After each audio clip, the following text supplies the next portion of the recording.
ஓம் நம சிவாய.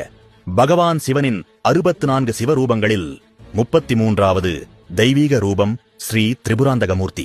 தாரகாசுரனின் 3 மகன்கள் தபசின் பலனால் பிரம்மாவிடமிருந்து தங்கம், வெள்ளி, இரும்பாலான 3 மிதக்கும் நகரங்களை பெற்றனர். இந்த நகரங்கள் வானில் நகர்ந்து உலகங்களுக்கு பேரழிவை விளைவித்தன. தேவர்கள் சிவனிடம் சரணடைந்தனர். அப்போது தேவர்கள் ஒரு தெய்வீக ரதத்தை உருவாக்கினர். மேரு பர்வதம் ரதமாக, சூரியன் சந்திரன் சக்கரங்களாக, வேதங்கள் 4 குதிரைகளாக, பிரம்மா ரதசாரதியாக சிவன் ரதத்தில் ஏறினார். மந்தர பர்வதம் சிவனின் வில்லாக, வாசுகி வில்லின் நாணாக, விஷ்ணு அம்பாக, அக்னி அம்பின் முனையாக 3 நகரங்கள் ஒரே கோட்டில் நேராக வந்த அந்த நொடியிலே சிவன் ஒரே அம்பை எய்து முப்புறங்களையும் ஒரே நேரத்தில் அழித்தார். இவரே ஸ்ரீ திரிபுராந்தகமூர்த்தி. இந்த ரூபம் அகங்காரம், மமதை, அறியாமை 3ஐயும் ஒரே தருணத்தில் அழிக்க வேண்டிய ஞான சக்தியை உணர்த்துகிறது. இந்த மூர்த்தியின் புனித தரிசனம் கடலூர் மாவட்டம் திருவதிகை என்ற ஸ்தலத்தில் பிரசித்தம்.